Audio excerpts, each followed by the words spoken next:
ABC 10 News starts now with breaking news. Breaking news, gunfire shattered the quiet in a North County community after police raced to a house on a domestic violence call.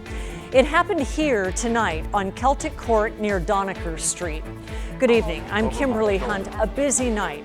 And our ABC 10 News reporter Laura Acevedo is there with what happened before someone raced to the hospital. Laura.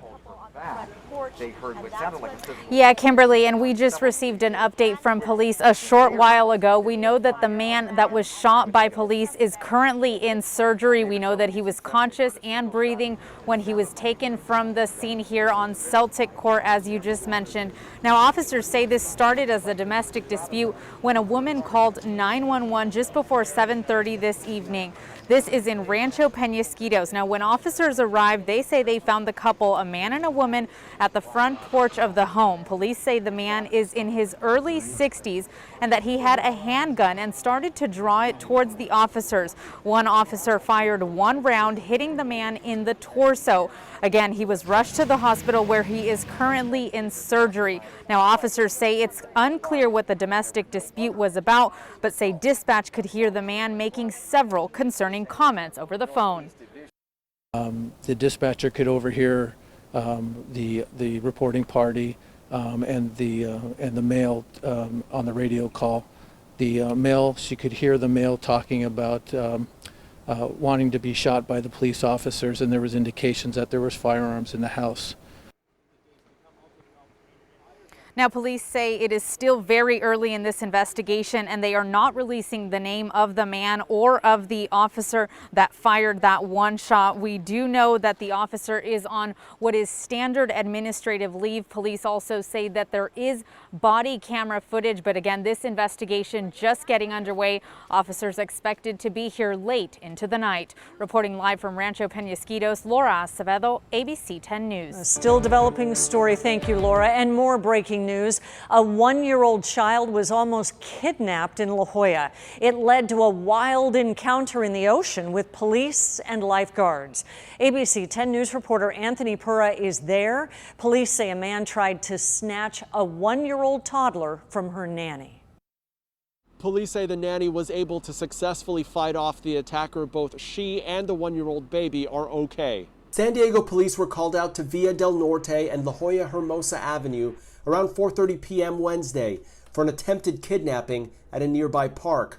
Police say a man tried to take a 14-month-old toddler from a nanny. The nanny did receive some small cuts to her arm from when she was defending the baby and trying to shield him from this individual who was trying to take her from her reach. Police say an officer spotted the man, but he ran off. Then they created a perimeter. We weren't able to locate him immediately until a couple of officers saw him at La Jolla Hermosa Park, at which time the suspect decided to go down the bluffs and into the ocean. ABC 10 News cameras were rolling as police attempted to make their way to a man that was down the bluffs. We've blurred his face because police have not identified or charged him.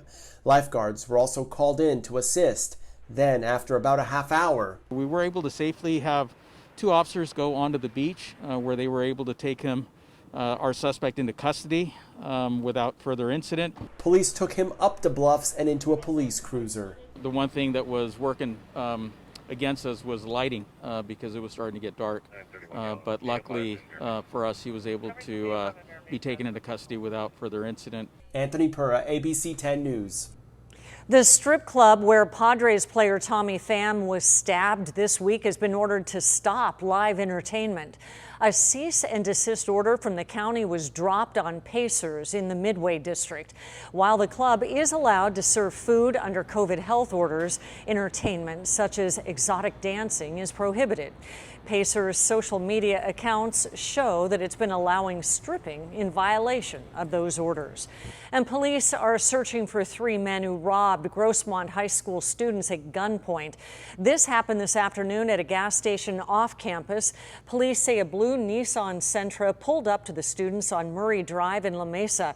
The driver got out and demanded money. A front seat passenger pointed a gun at them. The thieves took their money and drove off. Police say there were multiple people in the car. Anyone with information is asked to call Crime Stoppers. An investigation is underway at Donovan State Prison after high-profile inmate Eric Menendez was mailed marijuana. Menendez and his brother killed their parents in the late 80s.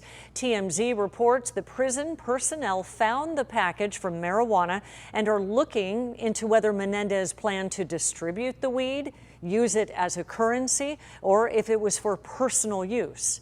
The well-known prisoner was moved into isolation on Monday in a separate wing away from the other inmates. A restaurant owner who admitted to running a massive fraud ring will not be sentenced until next year. Gina Champion-Kane was known to be a successful businesswoman owner and several restaurants. But last year, ABC 10 News reported how she used a version of a Ponzi scheme to prop up those businesses. In July, she pleaded guilty to bilking investors out of $400 million. Champion was supposed to be sentenced this week. Now it doesn't happen until 2021. Undelivered ballots and voter guides were found scattered on the ground in City Heights. ABC 10 News reporter Mimi Alcala spoke to the man who found the ballots and to the registrar's office about how they'll respond. I was out walking the dogs and I found this stack of voter ballots. Looks ballot envelopes and then the voter guides. Jeremy Alanick says he snapped these pictures in City Heights last week. He says he discovered the unvoted ballots and voter information pamphlets scattered around on 45th and Dwight Streets. It was probably somewhere between 15 and 20. Just kept finding them as the more I walked. But I was just kind of furious.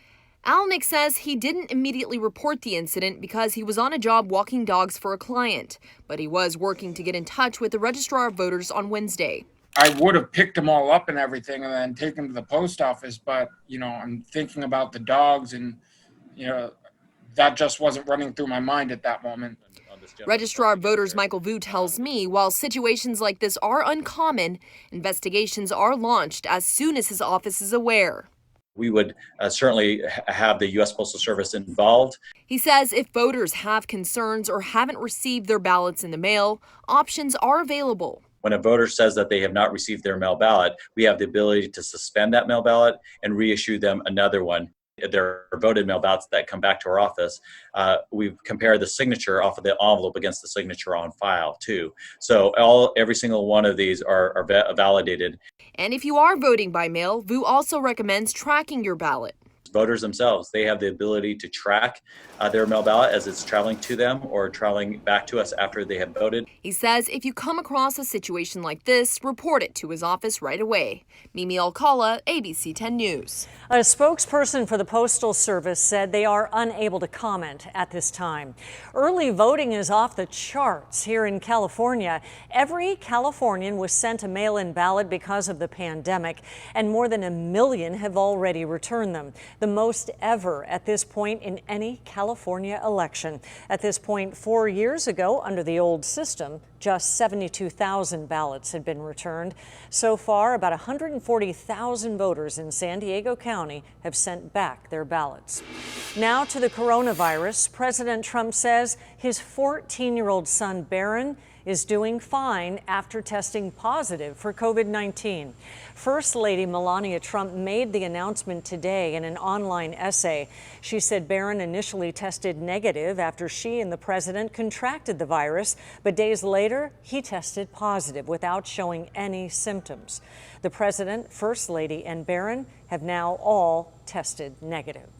Point Loma Nazarene University is dealing with an outbreak of COVID cases among students. We first broke this last night at 11 o'clock, and as of this morning, the school reports 19 active cases, 14 of which are on campus. New cases have been traced back to 4 residential halls, which are now being monitored closely. Students who tested positive have been moved from their dorms to other housing for isolation. And the University of Arizona announced today it will cancel spring break to try to limit the spread of the virus. According to an email from the school, the days off will be spread out throughout the spring 2021 semester. The days will be designated as reading days and will give students and instructors time to take breaks. In recent weeks, the university has seen a high number of COVID-19 cases. The county reported another 303 coronavirus cases today. That brings our total to over 51,000. There were also another 4 deaths, bringing that total to 844.